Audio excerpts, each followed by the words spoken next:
Hooday, Bengal fans. He is Eric. I am Jake. My guy Mon is about to come on here in 3, 2, 1. And no, oh no, I'm behind. Up there he is.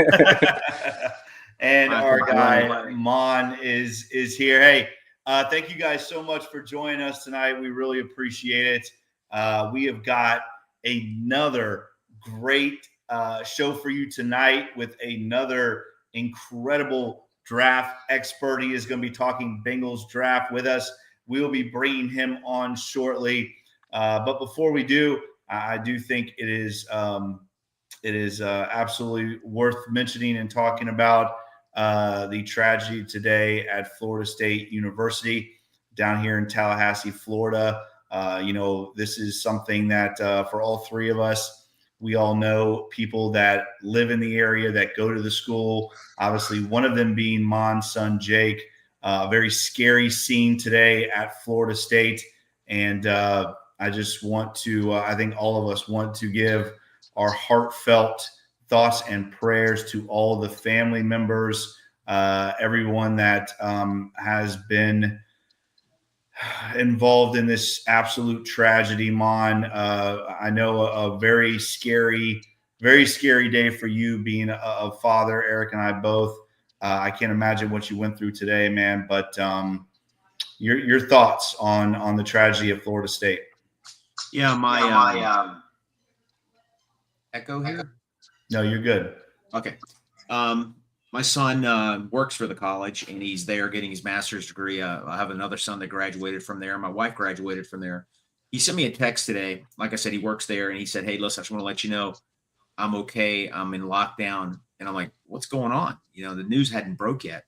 Then about a half hour later, it was all over the news, social media, and it's a scary situation. But luckily, they neutralized the assailant quickly, and unfortunately some people were killed and injured, but you hate to see it. I could go an hour and a half talking about this and the epidemic we have in this country when it comes to that, but this is not the platform to do that. I'm frustrated by it, but I'm grateful that everybody's okay, or my son is okay, and a lot of his coworkers, and I feel sad for the families of the people that were affected. But it was a scary day. It's been a hectic couple days for me, and I'm glad we're here to talk about our Bengals. Week away from the draft. I'm excited about this guest. He knows his football, and let's get going. Let's get going. Again, a very exciting time in Bengaldom with the draft being. Guys, next week, this time, we are going to be going live to cover the first round of the draft and talk about our Bengals. So make sure you guys join us for that. Again, once again, thank you everybody for joining us tonight. We appreciate it. Tonight, guys, we have an incredible guest, another incredible guest. This guy, he covers the Bengals for SI. You guys all know him as Bengals Sands. We all know him as Mike Santagata. We are very excited to have him on the show. So let's bring him on. The man, the myth, the legend, Mike Santagata. What's up, man? Thanks for joining us, bud. Yeah, thanks for having me. How you guys doing? Good. We're good, man. We are good. Some crazy stuff happening down here in Florida today. Obviously the tragedy of Florida State, but we're looking forward to talking a little bit of Bengals and getting our minds off of just where the world is right now, Mike. I don't know what to say about it, man. It's just it's a scary place to be right now. But how you doing, man? You good? Yeah, I'm doing good. So sad to hear about that. I also saw people like filming whatever as they walk by, not helping. All right, just maybe help somebody. That's what I think. It's like not even having a political debate about it. Just like instead of filming the person that may have been, attacked, maybe just go help them. But hey, yeah, you're not running away if you're filming. So I think it's the world we live in, man. I don't know what to tell you. But let's talk about Bengals, Mike. Again, why don't you? For the people that don't know who you are, which is very few, I'm sure, tell us a little bit, Mike, what you do for SI covering our Cincinnati Bengals. Yeah, I just, I mean, I write, I watch film.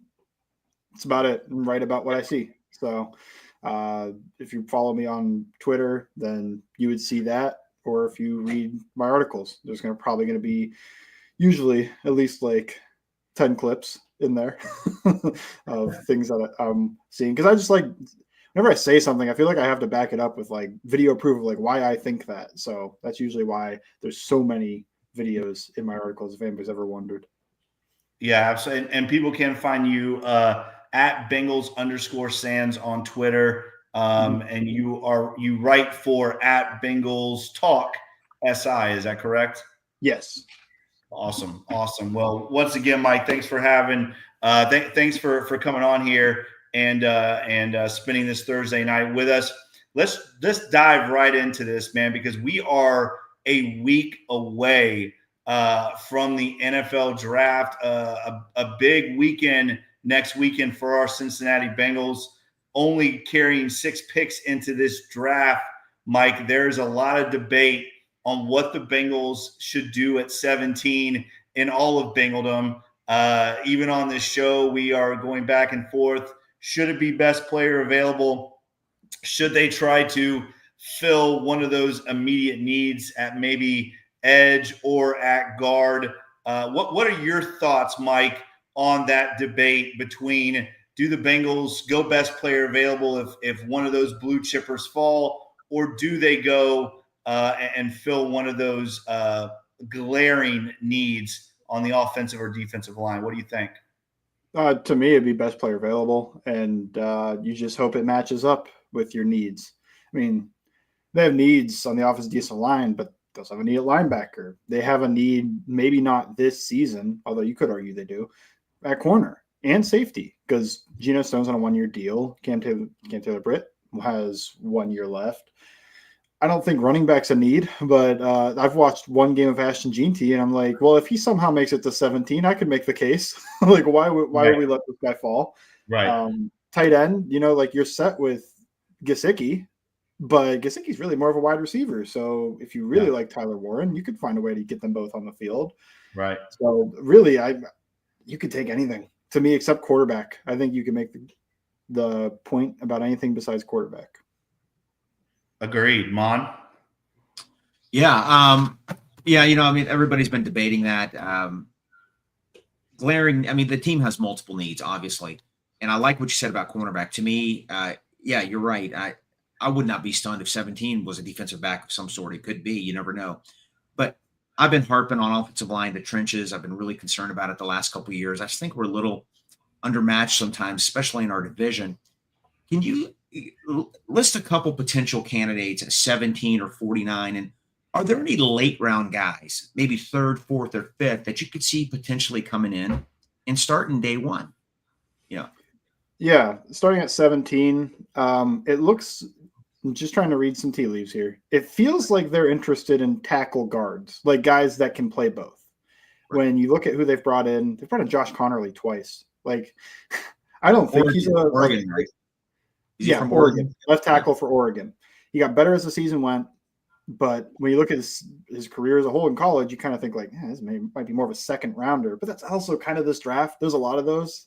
Right. Not a lot of guys that are real first round talents. That's why we'll get to it. But some of the guys that I do think are, well, actually, we can get to it now. If Josh Simmons is there, Torres patellar tendon, that stinks. And there's not a lot of info on that. But that is a steal at 17 to me. That guy rocks. And he played guard in high school. He was recruited as a guard. He was a guard in California. Then he became a tackle in college because he's huge. And you want to put your best offensive lineman at left tackle. Thought he was great. That would be, I think, the offensive lineman I'm most into if they took one at 17. Kelvin Banks, I think more people are higher on him than me. It feels like he doesn't make anything look easy. Like his movement, like he's a good athlete, but then also like he's falling down a lot and he just doesn't have great balance. He kind of looks like a guard to me. Just guards have wider butts. He's got a wide butt guy. He's a thick guy. And that's, that'd be great at guard, but tackle, I feel like it hurts his body type and movement style just kind of hurts him. I'm okay with that pick at 17, but that's one you like. Another one like Connerly that I was like, I wish I could take you at 49, but I know I can't. Membu and Campbell, I'm assuming they're gone. Right. Simmons, left tackle for Ohio State. I guess some people would make the argument Donovan Jackson, the left guard for Ohio State, who kicked over left tackle after the torn patellar. That's a second rounder to me. A lot of talent, but he's just kind of bull in a china shop to me, where he's very wild. You hope you could get that at 49, and then Scott Peters will be able to kind of hone that in. But it feels like technically wise, he's just wide hands. He shoots up out of his stance sometimes. Sometimes he stays low. He's got bend. It's not like it's an athletic issue. It just feels like nobody's really honed in his talent yet. Look across that. I think at 49, you could also make the case for then Tyler Booker. I thought his tape was round 1, but that pre-draft process went about as poorly as possible. We were intrigued about him because I think out of everybody, we talked about this the other night, he's all over draft boards. Some have him in the top 20, some have him at 60, 70. And, it's just depending. I mean, that could be an interesting pick. Let me ask you about the tackle from Minnesota, Ursary. Could he potentially, he's like 330 pounds, 6'5", 6'6". Could he make that shift inside?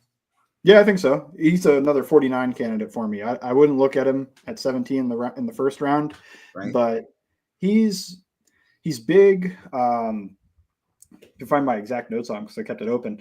But I remember watching him, I felt like it should have been a little bit smoother for him too. He's very strong, and he's got like great first couple steps. Like when you're an offensive lineman, you practice your first 2 kicks nonstop. And then some coaches don't have you practice beyond that. And he feels like a guy because he's got good base. He's balanced. And then that third kick, he tries to expand his set. And he just starts going one foot, then the other, and getting himself off balance. And despite being 330 pounds, that allowed some guys that are small, like Josiah Stewart, to bull rush him.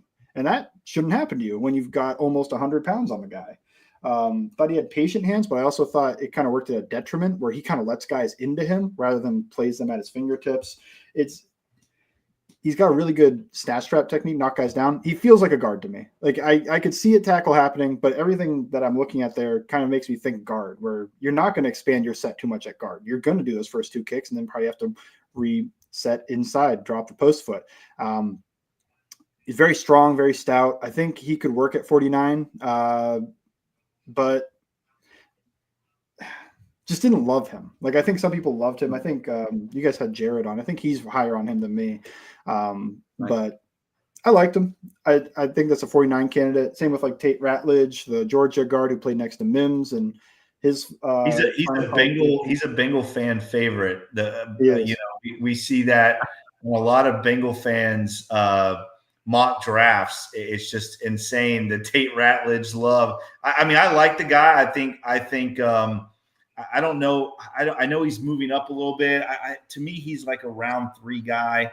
But a lot of people love Tate Ratledge, and I'm big on the SEC play. I think the competition level is very high. So I don't know about at 49. I'm not sure at 49. I don't know. That leads me into one other player I want to ask before I turn it over to Jake. His teammate at Georgia, the center Wilson. Do you think he's a better prospect than Ratledge? I mean, what's your opinion on them two? I think that Ratledge is currently more put together. I think Wilson is a lot of theory, and he's extremely athletic. I'm a little worried about for the Bengals because that feels like another very athletic, small. He's only played center type of thing. And I'm not saying that he's so small he can't play guard. I don't think I've seen it. I know I haven't seen it, but I don't think he's done that at Georgia. I could be proven wrong. He feels like a center to me though, with like his movement ability, how he plays a little bit light. I don't know if he is a little bit light. I haven't looked too far into that, but he's 310. Yeah, he's 310 pounds. He's a little, he's not a huge center, but it's good size for I a just center. like the athleticism. Yeah, I'm just curious about that. I mean, I would love to have either one. I really would. I think they'd be an upgrade considering what we had last year. But it sounds like they have a lot of options, and hopefully they can get that figured out. Go ahead, Jake.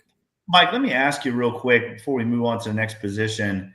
Obviously, with you covering the Bengals, are the Bengals really done when it comes to free agents on the offensive line? I mean, I know it's probably a question you get asked all the time.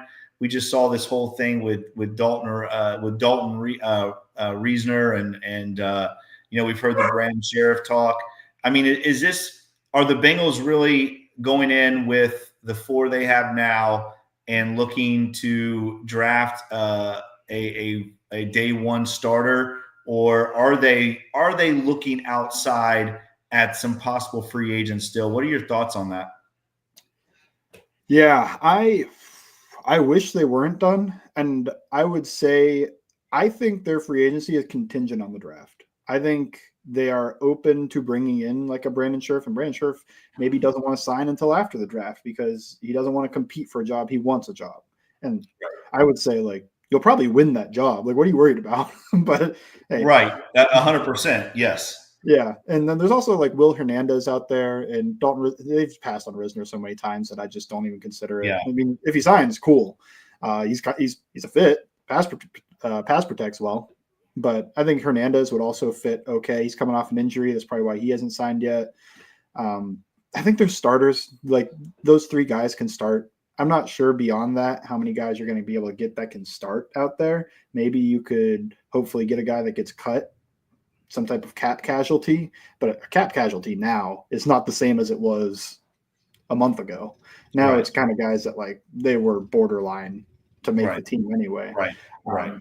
So I think they're waiting to see how the draft goes. Really, I hope they sign somebody either way. To be honest, I don't care if they take my guy Josh Simmons in the first round. I would still go, okay, yeah, now go sign a guard, and because to me, the Lucas Patrick, he's like a fringe starter. Like ideally he would be in a competition with whoever you draft for a starting position, and then you have a guard on the other side. But I think from what I understand, I don't know if they see it that way. I think they see him as a starter, and then they're going to look to the draft for another guy. So let me ask you, because our guy Eric, our producer, he is just he's in love with Sheriff, as a lot of us are. Why no news on him? I mean, we really haven't heard any talk surrounding him. Is there anything going on at all? Is he talking to any teams? I mean, it just seems like the guy is a captain every single year. He is about as solid as they come when it comes to an offensive lineman, but we're not really hearing anything about him. It's odd, right? Yeah, older player. I think this happens with them sometimes where he's done everything he probably really wants to accomplish. Like he's made his money. When he was in Washington, he was paid like one of the best guards. Went to Jacksonville, got paid like one of the best guards. Right. And now I think he's just waiting to see what opportunities are out there for him. This is also, I think, in the time of a career. If you're a free agent, you're this age, right? Looking to see like any contenders. Right. Yes. 100%. Yeah. What I could add to this would be a ring. That'd be great because I've played for crap teams my whole career. Washington and Jacksonville. So let me throw out a position. I think this is a sneaky need, and we have done this mock draft so many times on the show already, and I am standing at my desk, just pounding on the desk for a safety. If one of those guys falls at 17, I think, for me, Mike, watching Jesse Bates lead this football team, the defense has never been the same these last 2 years. I don't think people realize the impact that Jesse Bates had on this defense on those two Super Bowl runs. The Bengals are still trying to replace him, a la Nick Scott, Geno Stone, all these guys. Tell me, is there any hope? Do I have any hope that if one of those safeties is sitting there and maybe Starks or Amanawari or again, even Xavier Watts, if he's a possibility, is there any hope that the Bengals go safety at 17? Two hot takes to turn the people against me. One, I thought Jesse Bates might have been the best player on that Super Bowl run. Like he was dominant in the playoffs. You remember I'm not going to disagree with you. I'm not going to disagree with you. Yeah, because the defense was lights out. He broke up that pass in the overtime. He had like four PBUs against Oakland. He had a pick against Tennessee, had a pick in the Super Bowl, which won't get remembered because they didn't win. It was like, man, that was a dominant playoff run. Second hot take. I think Xavier Watts is my number one safety. Really? Yeah, I like Starks, but I couldn't love him. And people point to the 2024 tape and they're like, well, he played a lot of nickel. It's like, yeah, but the safety reps weren't that good either. And then I watched a game for 2023 and it was better, but it feels, I get worried about these guys that are like, look to the 2023 stuff when you watch them. Don't bother with 2024. It's like, well, okay, but I can't throw it out. Like that's the most recent too, right? I mean, that's the most recent film. So I thought it was solid. I know I'm way lower on consensus. I feel like he's a second rounder to me, just in terms of like how he played in the last season. So I know that's probably going to make me look dumb. I've been there before. Everybody's going to look dumb, but if I didn't stand for what I believed in, I was like, who cares what I'm saying? So, Mike, let me ask you, Mike, because Mon loves Emanawari. Where's he on your depth chart when it comes to really? I would say the three top safeties, right, in this draft. Where's he at? I got him higher than Starks, I think. Okay. I have a little bit of worry with him. His profile, I think, has failed before. I can think of, this was years ago, but Obi Melifonwu felt pretty similar. It was like freak athlete, and he's huge, and he plays safety. And it's like, but they couldn't figure out what to do with him. Isaiah Simmons is a little bit similar, although he was listed as a linebacker. He kind of played some safety. It's like sometimes you get these freak athletes, and it's like he can do anything. And it's like, okay, but can the coach and can him figure out what an actual spot and role for him is on the team? So, and I don't know. They're all second. I don't have a first round safety. I think Watts was my favorite safety to watch. And I know he has some physical limitations, but I don't think it shows up. He reminded me of Jesse Bates in a way where Bates is not an elite athlete. He's a good athlete, but not an elite athlete. But he plays like an elite athlete on the field because he sees things and recognizes things so fast. And that's what I got the feeling with when I watched Watts, where I'm like, he's kind of reading everything out. And sometimes he'd freelance and it'd be like, well, why are you playing inside leverage cover one against the slot receivers? Like you're not playing to your help. And then the guy tries to cut in, he gets an interception. It's like, oh, because you're just smarter than the offense, I guess. Right. So you're able to cheat this stuff. So I really liked him. I think the physical limitations stopped me from loving him and making him a first rounder, but I think safety is a need. But for me personally, I would look at round 2 with a Watts. Probably. Makuba I liked a lot too, but his testing also went pretty poor and he came in real light. Winston maybe round 3. Like there's some safeties that are a little bit later. I don't love the safety class after those guys like Ransom and whoever. That's almost the day 3 type thing to me. But I think there's 6 guys I have that are like top 2-ish round type players. And I don't have anybody in round 1. So for me, it's a wait. I could see Malachi Starks though, because he's high on the consensus board. So I'm probably wrong in my thoughts on him. And everybody's thought of him as a first rounder for years. And I think that's fine. I think if he gets selected, you can make an easy case for it. I know my guys, Gridiron Grading, also are not Starks fans for whatever data that they put in there. They also were not huge fans. Emanawari is interesting, though. I know that was the original question. Very good tackler, very big, very athletic. I think if you could figure out the way to use that, because his processing isn't as fast. So can you figure out a way to get him to see ball, get ball, and like do things while he's catching up to the speed of the NFL? I think he could be a pretty good asset. Mon? You're muted.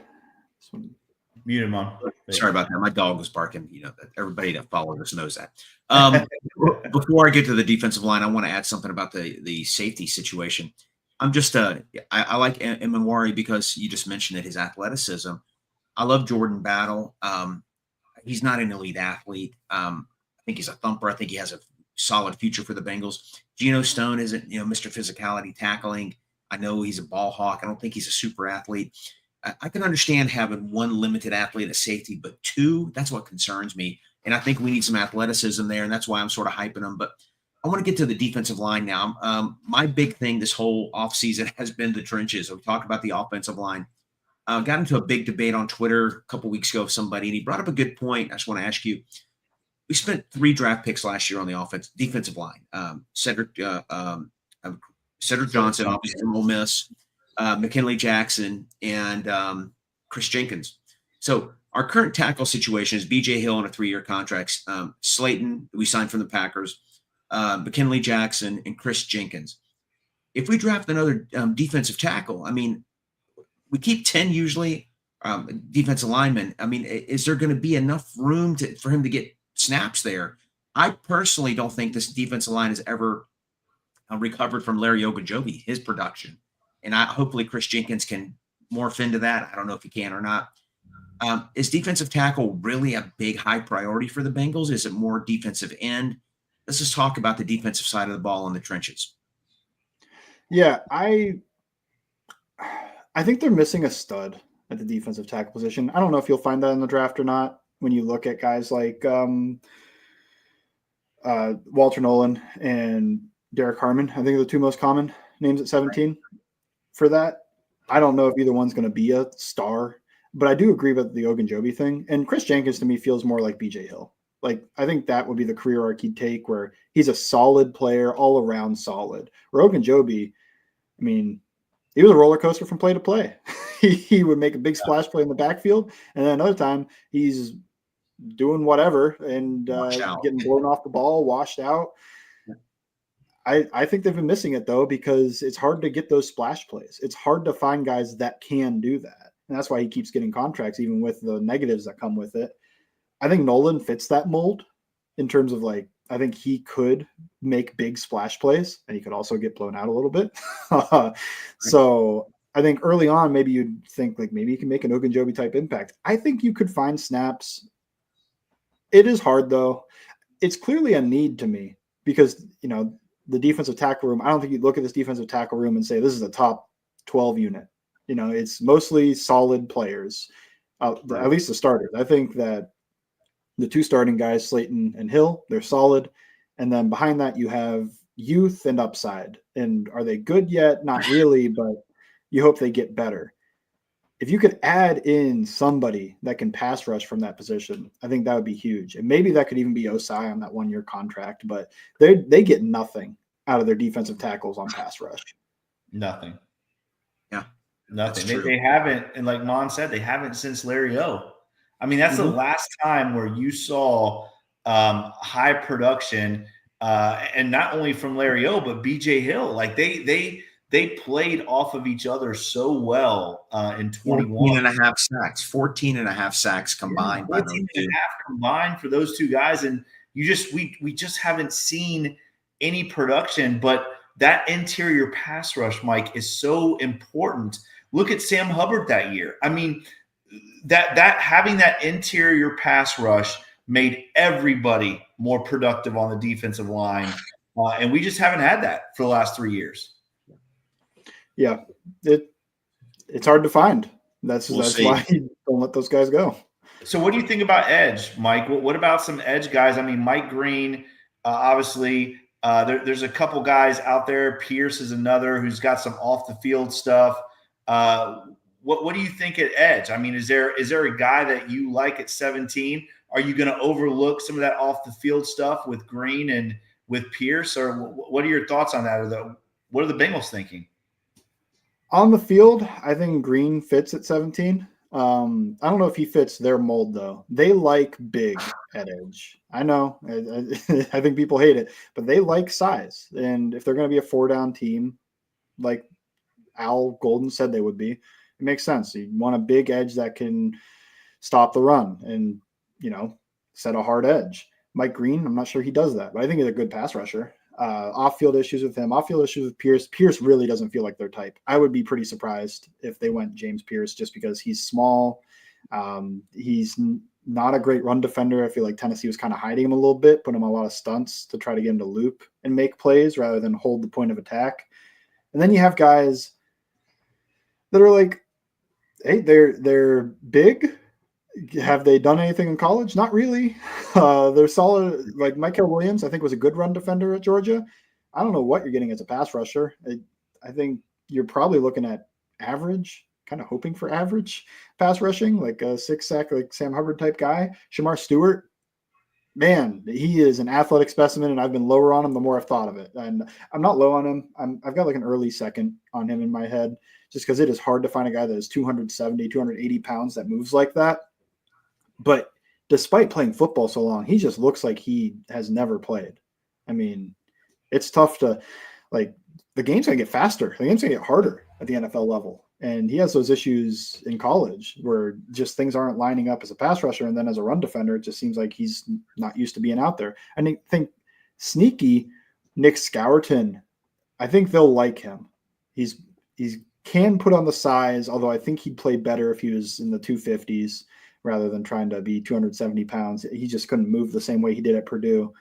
I think that would be a sneaky one where I'm not saying they do it at 17, but maybe they trade back or something and they're still in the first round. I could see them really liking Scourton compared to the other guys because I don't think he has the off-field issues. He's got the size that they look for, and he had production at Purdue. Texas A&M, nobody produces at Texas A&M is the first issue. Walter Nolan was there; he didn't produce. Yeah. So there's an issue there with people just being able to produce on the defensive side of the ball. So I've thought about that where Nick Scourton's going to check a lot of boxes for them. I don't think they do it at 17. Maybe I could be surprised, but I think if there was a trade back scenario, I think that he's on their list. Yeah, Stewart's been all over draft boards also. He's been all over the draft boards. Stewart has. Mock draft time? Want to do a mock? Is that good? Yeah, good with you, Mike? Yeah, we can hammer one out. All right, let's do one. We'll go 4 rounds. Eric will set it up for us. Let me just throw this out here, Mike. I don't want to. We're gonna let you pick. I don't want to put anything in your ear, but Jahad Campbell. If Jahad Campbell's there, just think about it for me. Mike. All right, here we go. Bengals Sands. Mike, you ready to do this? Yeah. All right, here we go. We are at 17. The Chiefs want to trade, but we are not going to help. And we're definitely not going to help them. Well, that second first-round pick is interesting, but no. Oh, that is interesting. You want to give up a first-round pick. Okay, so let's talk about here we go. Malachi Starks goes to the Cardinals. The pick before us. Shamar Stewart goes to the Falcons. Tyler Warren drops all the way to 14. Kelvin Banks is gone. Mike Green at 10 to the Bears. That's crazy. Wow. So let's see who Mike has to choose from here. Mike, Derek Harmon, who we've heard a lot of rumors about the Bengals liking him. Mikael Williams. 21. Take 21. Oh, 21. Amari's there. Barron. You got Tyler Booker, and there he is, Mike. There he is, Jahad Campbell. So, Mike, what are your thoughts? Break this down for us. If you are Mike Tobin, tonight. What are you looking at? I think if I was Duke Tobin, if it's me, I'm scrolling down a little bit. I really like Jahad Campbell, and I really like Josh Simmons. Those are my top 2 guys, I think, when I'm looking at this, where I think those are both mid-first-round talents. They both have some injury concerns, but I think Campbell's more likely to be able to start the season. So, and I think linebacker after Schlesinger falls off a cliff. So I think I would go Campbell here. All right. Mike, I love him. Mike, you are the man. Mike. You heard it, Eric. Draft him.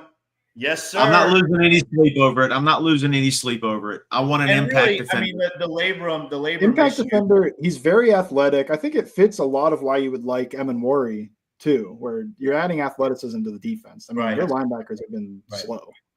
And the labrum issue, it looks like it's going to be, that's usually like a 6 to 8 week, depending on the situation. So usually guys are able to come back from that. All right, here we go. We are at 49. We've had some good names go off the board right before we are picking. how do you? I never say his name right. How do you say that name? Nia, I think. Yeah. We'll go with that. We'll go with that. Schwessinger's gone. What do you say, Mon? The Bengals brought in Jonah Salavina for one of the visits. So if he's there at 49, don't be surprised if they would pick him. But continue. All right. Okay. Oh, here we go. Just to throw some names out there that are there right now. Mike, we've heard some talk at running back. Travion Henderson is sitting there. The Bengals obviously have looked at him. Mon loves the guard from West Virginia. He is sitting there. Urser, how do you say that? Ursery? Yeah, the tackle from Minnesota. What are your thoughts? What do you like here? Okay. Just let Eric know if you want to scroll up or down. Keep scrolling down a little bit. I don't want to go too crazy, but I'm wondering who else is there. Oh, okay. So I think TJ Sanders is always interesting because he is a pass rushing defensive tackle. I actually have him with a pretty similar grade to Derek Harmon. South Carolina, Tyler Booker said TJ Sanders was the hardest guy he went against this season. Really? Wow. Position. Yeah. I think he can bull rush. I think he's got athleticism. I like him as a pass rusher. Don't love him as a run defender. But if you're the Bengals and you're looking for an Ogunjobi type, I think he could fit that. And then there are some offensive linemen available. It would suck to leave this draft without Tate Ratledge or Wyatt Milam or Ursery. I wish I loved one of them. I look at them and I'm like, man, I feel like I would be reaching compared to I like Sanders more than those guys. Henderson is interesting, but I'm also like, they got a lot of needs for a running back right now. Skipping over a offensive lineman for a defensive tackle, I could stomach, but for a running back, it better make a big impact. And Henderson's probably a little bit Chase Brownie, where he's athletic, super athletic. They still will have short yardage issues. I think he could pass protect coming. It looks like. I think they'd be interested in JTT as well. That is a big edge rusher. He's got size. He can power through guys. I'm not sure I would make that call over Sanders, but I think that is another guy that the Bengals are probably going to take a hard look at in round 2. If it's me, I feel like I'm going TJ Sanders. I mean, Azariaku is also interesting. I think he's at the top. At the very top, I think, was Donovan Azariaku. That is a really good pass rusher. Not a great run defender either, but the size will kind of tell you that, 240 something. I don't think the Bengals are interested. So I feel like if I took him here, like it's fun, I'd like it, but is it realistic for what the Bengals might do? I think he just falls under their size thresholds. So I will go TJ Sanders, I think. All right. And Fuzzy, thank you very much for the super chat. Fuzzy says there are plenty of competent running backs that will be available in the 6th round. Wants to address the defense and O-line. What are your thoughts on that, Mike? Are there competent running backs in the 6th round or 5th round even? I think my favorite guy that might be there in day 3 is Damian Martinez. He's not much of a passing down back, but he would solve some short yardage issues. Good vision, powerful guy. Man, I don't want to keep going defense, but now I see Winston sitting there. Well, hope Risner signs or Sheriff. I know, almost like let's just check, make sure there's no offensive lineman I want. So you got. Let's see who's left there. Hang on, Eric. Let me. I'll say some names out for our listeners. At guard, you have Miles Frazier, Jackson Slater, Garrett Dellinger from LSU. You have the local kid, Luke Kandra, who, again, Bengal fans really like him a lot. At tackle, you have Cameron Williams, Charles Grant, Logan Brown, Chase Lunt. I don't know. I don't see any names that jump off there. What are your thoughts here? You've gone defensive tackle. You've gone linebacker. What are you doing in round 3?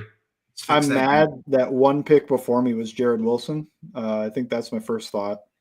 Yeah, that's I wouldn't be able to fit it in there. Well, and But Dylan Fairchild is another name that I've heard a lot of love towards. So both of those guys coming from the Georgia Bulldogs. yeah, this is where the BPA really gets tested. We talk about in round one, and now I look at it and like I've gone 2 defenders up the middle of this defense, and it looks to me, I gotta scroll a little bit, but like I think my next best player is a safety in Kelvin Winston. So I like Josiah Stewart, but he's also small. Scadabo I haven't watched yet. I'm trying to get through running back. Eric loves him. Eric would take him in the first round if it was possible. Eric's already drafted his future child in the next. So what are your thoughts? Are we going safety here? We might, because the offensive line just didn't look too appealing. Charles Grant, I think, was the best one on film, but he played for William and Mary, so he's playing against whoever. And then he goes out, and I thought he was a good athlete. Then he tested like a poor athlete. So, well, 5'7", but like that is not good for a top. No, Mon does not. Mon is a big Raz guy, Mike. Big Raz guy. He looked athletic on film, but like when you're playing against FCS opponents, is he just more athletic than them? Because these are still high-end athletes. But or is he a high-end athlete for the NFL? And that I don't know. I think there's enough question that I'd probably pass on him until day 3. I'll probably just go Winston, and I'm going to kick myself. I think you got to get on the phone immediately with these offensive lineman free agents. But I don't want to pass up talent to then draft a guy that I don't believe is going to be a starter. That's good value. That's really good value. It's great value, right? I mean, we talked about there's been some mocks that have had Winston go, in the late second. I mean, this is great value here. This is probably one of the best tacklers when it comes to the back end of a defense, right? I mean, my dad, his whole family are all Penn State, so I've watched quite a bit of his film. He's a great tackler. I'll tell you that. I mean, we're not going to be having all the missed tackles that we had this year on the back end of the defense, right, Mike? Right. Is he redundant a little bit with Battle? Maybe, but I thought, if I'm remembering right, he played over the top quite a bit. He was athletic. Yes. He didn't look like a limited athlete to me. Like he looked like a good athlete, and he's a good tackler. I don't know if he would be I don't know if he would be the rangy ball hawk that Xavier Watts might be, but I think you're going to get a good tackling safety that's pretty athletic, and that gives you quite a bit of value just in terms of what Geno Stone lacked too. Right. I like the pick, Eric. Kevin Winston. Nice. Good value. All right, here we go. 4th round coming up. All right, we had Mondin, linebacker from Georgia, go. Diggs, the edge from Syracuse. Mickens, the safety from Clemson. Some good players still here sitting in the 4th round. This is one of those drafts, right, Mike, where you're going to get good value. If you can hit this year in the 4th round, you are in good shape, right? Yeah. I think it's a deep draft. I mean, when people compare it to like 2013, I think the thing that gets missed is like, the first round of 2013 was not great. But Travis Kelce went in like round 2 of that draft, and they had all pros going into the 3rd round of that draft, like plenty of them. So I think this is a little bit similar where it's like the top might not be great. Like maybe you don't end up loving who you get at 17, but if you play it right, like there are, I think, some really good players in the 3rd and even 4th round. Sawyer is, I think they'll be interested. This is where I think he makes sense. I think some people have talked about, there was at one point, some people were talking about like 17. I was like, that's crazy talk. That's crazy. That's so crazy. You get to like round 4. I get worried about the offense. Mike, I will lose my mind if Sawyer goes 17. I will lose my mind. Yeah. It's not going to happen. I think you mentioned Martinez. He's there. That's true. I have like a late 3rd or late 2nd, early 3rd on him in my head. So I'm interested in that. Athleticism came out okay because he's not a burner. That's not how he wins. He's a big, powerful dude. I wish this is where I think defensive tackle is a real value, but like we talked about, could you even get 6 on the roster, like on the active roster? Because like CJ West and I assume Jamari Caldwell might be there, and some other guys. Just like I think these are like starting level nose tackles, but I don't know if you can get them on the roster. Like I don't know if you're gonna have to cut somebody you don't want to cut or make them healthy scratches every week just for that to work. Good point. Yeah. Yeah, especially if the Bengals do go early at defensive tackle like you did with Sanders. Mm-hmm. I just there's you're eventually going to run out of room if you're only carrying 10, right? Yeah. So you maybe want to go edge. So Sawyer's there. I think I saw was it the Central Arkansas David Walker. Yeah. He's also interesting to me. Central Arkansas, but he did test like a pretty good athlete, undersized in terms of height, but you like to see the 263 pounds. Yeah. You like to see this. So if you're worried about size, he's not a guy that gets moved easily. I think Elvis Dummerville was like 5'11", and he had a hell of a career in the pros. It helps you if you have the length too. You obviously start lower. You have a lower center of gravity, so then everything works a little bit better. Your bull rush works. You can move. The shorter you are, it feels like the better agility you naturally have and control over your body. So I look at him, and I look at Damian Martinez, and I look at Jack Sawyer, and this is where I think I would. Let me ask you, because Fuzzy, once again, Fuzzy, thank you for another super chat. Fuzzy asked about the offensive line. It's just tough. Yeah, well, I mean, at this point, right? We've been talking about it all now. At this point, is there anybody even worth, sniffing at this point in the 4th round? I mean, is there anybody out there that you could even see? Kandra's still there, but I'm not sure. 4th round, has he got a 4th round grade? Yeah, he came out like a really high end athlete. I need to go back and watch him because I only watched like the top 150 guys, and I think he's sneaked up past that by consensus now. I haven't, full disclosures, I haven't really watched him, but when I look at what other people that I trust have said, like Brandon Thorne, it doesn't seem like they think he's in the same league as what I think of with Martinez and with Sawyer even and David Walker. So it becomes tough, but I feel like you almost have to take something offense, like going defense 4 straight. I don't know. Zach Taylor probably wouldn't allow that.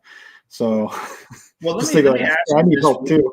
Mike, let me ask you this real quick, because Mon has talked about this quite a bit on our show, and I'm 100% in the same park with Mon on this. Did the Bengals do this to themselves? I mean, did they pigeonhole themselves a little bit when it comes to the offensive line by not being more aggressive in free agency? Yeah, definitely. I mean, guard market, I think people were worried it was going to be crazy. And then it looked like it might be crazy when Will Freeze signed. But then after that, it kind of cooled off, and it wasn't too nuts. I mean, Tevin Jenkins, I think he probably signed for like a vet min. If that, I don't know when that money ever came out, but whenever the money takes forever to come out, that's because the agent's not real proud of that one. The agents are usually the guys that are sending those texts out, and he signed as like a backup. Yes, he did. I wasn't even high on him, but I was like, well, I would have done that. Yeah. Yeah, it turns a point where it's like, well, I wasn't high on what I thought he'd go for, but I am high on like him being a backup type. That's great. I think they're expecting their new offensive line coach probably to come in and I don't want to say work miracles, but maybe get 10, 15, 20% better play from some of these guys. So I hope he does. But I think they need some more bodies there, and hopefully they get it, before the season starts. But so we got so what do you think, Mike? What do you think? It's hard for me to pull away from guys that I like more. I think this is where I'm just like a BPA type of person with this. It's hard to say no to some of these guys. I kind of lean Martinez, like get a dog in that running back room and a guy that can convert in short yardage. I like really that. Strong player. Yeah. Great size, really strong, not the highest end athlete, but he feels like a guy that you want in your room. It kind of like what they might have thought Khalil Herbert might have been able to do for them. But having a smash to go with Chase Brown's dash feels great to me. I feel bad about the offensive line, but it's like, do I just go force a Luke Kandra pick, even though I haven't watched him? It's like, maybe this guy can compete. He's a high-end athlete, tested like a good athlete. I don't know. So I'd go Martinez. All right, Eric, you heard it. Damian Martinez to join Chase Brown and Samaje Perine. There it is. How you feeling about it, Mike? How you feeling? I feel good. It's a lot of guys I like. The only thing is like the clear guard issue, where it's like I didn't come over with a guard. So I think a lot of people would point to that as a failure. Like when you don't get a guard, it's a failure of a draft for this team. But if I came away with that draft, I think like I got probably 3 starters and a role player, and I'm happy with that. I am too, actually. I mean, I've been harping for offensive line. I get the frustration with some of the fans, but these are all solid players. And you know what? I really like the way you stuck with your feelings on this. You know, some people say, "Hey, man, we got to get an offensive lineman." But Martinez was rated like 121. I think Kandra was almost 160. It just makes sense to me to go with the highest rated player. Yeah, that's how it felt almost the entire way down the draft after Sanders was just, do you want to force this offensive lineman or do you want a guy that looks like he kind of fell to you? Right. And that's where it becomes tough. So maybe you force the pick at round 2 if you're going to do that. Where I don't remember who was there, though. I can't remember if – doesn't matter. Well, I remember Tate Ratledge. You know, we kind of talked about him a little bit, but I think he was there. But, I mean, again, you know, this is one of those situations, I think, Mike, where yes, there is an issue at guard. There are still some free agents out there. I'm not saying the Bengals should disregard it, but to me, our defense was absolutely atrocious last year. And if we are going to put all of our money into the offensive weapons, which I completely agree with, if we're going to go that Indianapolis Colts, Peyton Manning team, you know, that philosophy of how to build this thing, you know, you got to build it with young guys on the defense. And let's be real, Mike, the Bengals have not shown any of us that they are capable of drafting offensive linemen early and developing them for the most part. I mean, right now they're batting about 100, maybe 1 out of 10 right now at this point, right? Yeah. Well, it happens when you take Jackson Carman in round 2, when you got guys sitting there that look like they can just come in and start. And some of it's the picks. Because then when they pick Mims, it looks good. And not great. But I thought he was pretty good his rookie season. We'll have to see if that develops into something, but I'm happy with that draft. I think you just immediately need to get on the phone and be like, hey, we're going to up our offer to you, Brandon. Come in, please. Okay, so right now, this is 1 week from tonight. Who are the Bengals picking at 17? Give us your prediction right now. The thing that's stuck in my head is that they brought in Connerly twice. Like, I don't know if I'm just preparing for a situation to be a little bit not majorly, but a little bit let down in terms of like who's there. Like if they take Connerly over Jihad or Josh Simmons, I kind of think like, but I think it feels like it could be him. It could be Walter Nolan. It could be Derek Harmon. I think those 3 are the main ones I'm looking at. I'm going to say Connerly, and I'm not going to love that, but then if it doesn't happen, I'd be a little bit happier. I don't hate it either. I'm not going to say I hate it. I don't think he had a trait that stood out as this is how he's going to win in the NFL. I think it's a lot of solid. And that to me just says second rounder.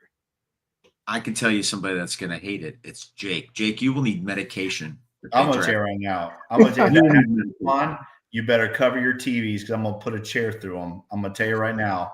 It better not. I'm okay with Walter Nolan, but I'm telling you right now, if it's the other 2, I am going to lose my mind. It is going to be. I'm not the biggest Harmon fan either. So I can either come to my house and protect my TVs. Please come to my house. You're invited.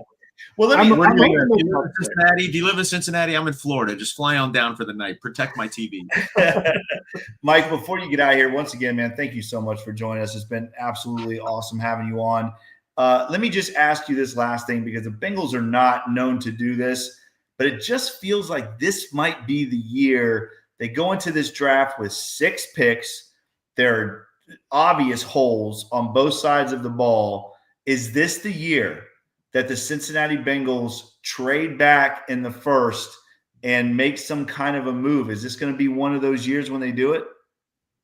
I think the tough part is the other team. Like, I don't think they would mind trading back, but when you have a draft like this, why is somebody suddenly trading up at 17? Like, Right. That's where I come to the issue where if they're picking 7, I could see that where it's like, oh, Shedeur fell to 7. Then Shedeur was actually available in that at 17. But if he's available at 17, it's probably because people aren't really interested. This is my general thought. Like, it's hard for me to figure out why a team would trade up.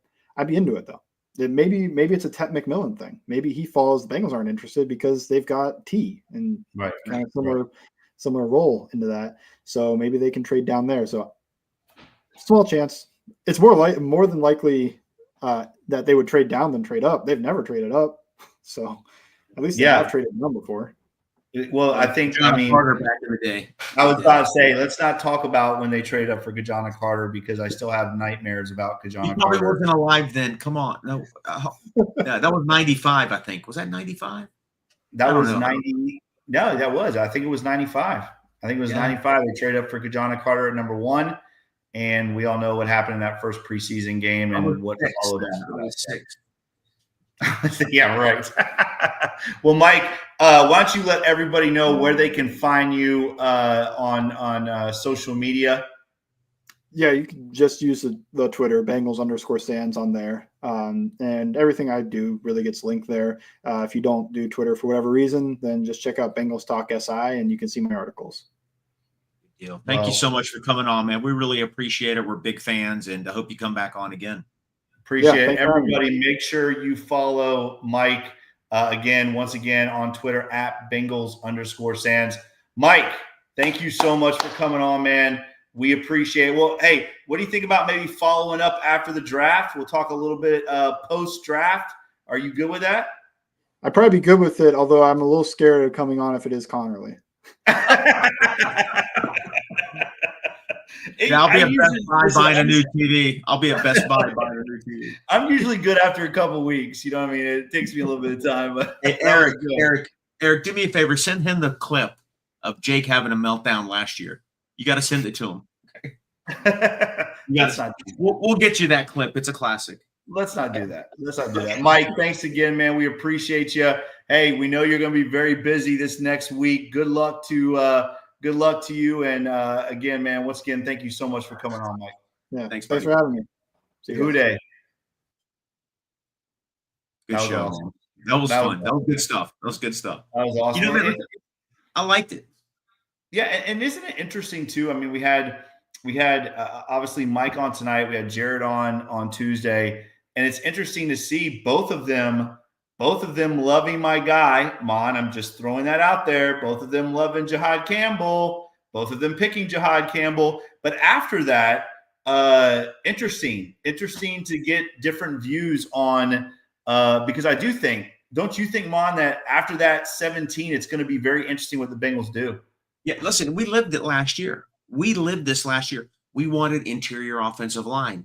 The draft did not unfold and develop, you know. Yeah, the Bengals could have got a Mason McCormick who got drafted in the 5th round, but they would have had to pick him in the 3rd or 2nd.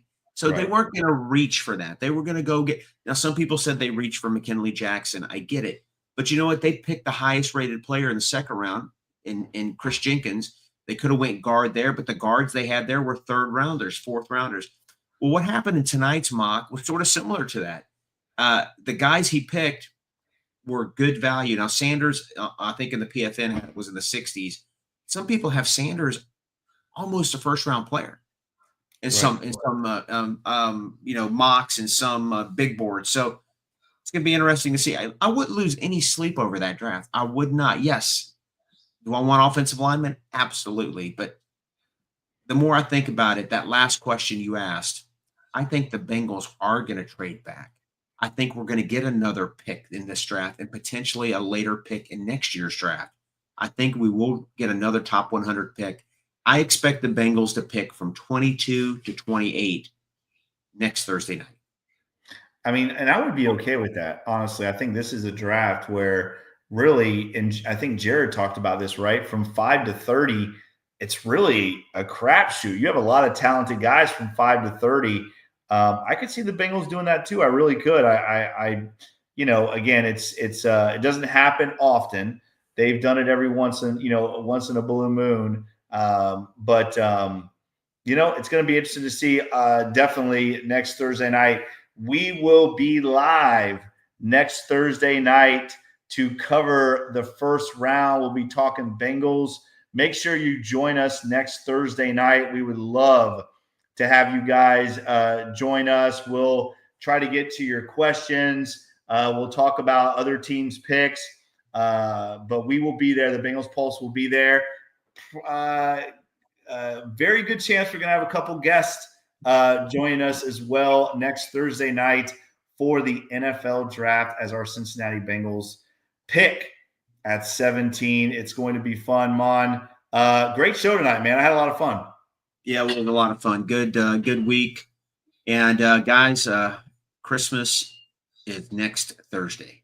Can't wait. Next Thursday. Christmas in spring. Guys, as always, if you like this podcast, make sure you like, share, and subscribe to this podcast. Make sure you check us out on all the awesome podcast platforms, Apple, Stitcher, Spotify. As always, guys, if you like this podcast, make sure you give us that 5-star review. We very much appreciate that. As always, follow Mon on Twitter at @TheFireMon. Follow me on Twitter at CoachJakeOwens9. Follow Eric on Twitter at eFlash with 2 H's 88. Follow the Wincinnati Podcast Network on Twitter at WincinatyPod. And as always, guys, follow the Bengals Pulse on Twitter at Bengals_Pulse9. The same on Instagram without the at Bengals_Pulse9. Once again, thank you to Mike Santagata for joining us tonight. Again, guys, follow him on Twitter at Bengals_Sands.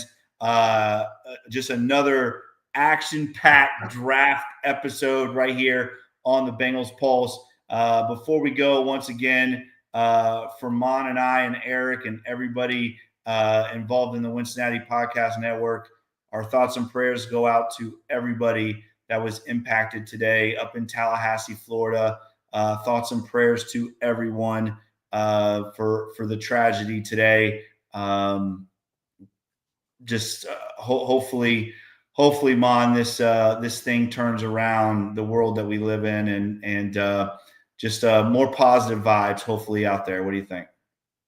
Yes, it's been a emotional day. It's been what can you say? I just thoughts and prayers to everybody that's been affected, and just prayers.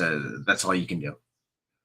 All right, guys. Well, thank you very much for joining us tonight. We love you. We appreciate you. He is Mon. I am Jake. Eric in the background. Once again, Eric, great job tonight. Hooday, Bengal fans. We will see you next week. Draft time, baby. 7 days away. Hooday.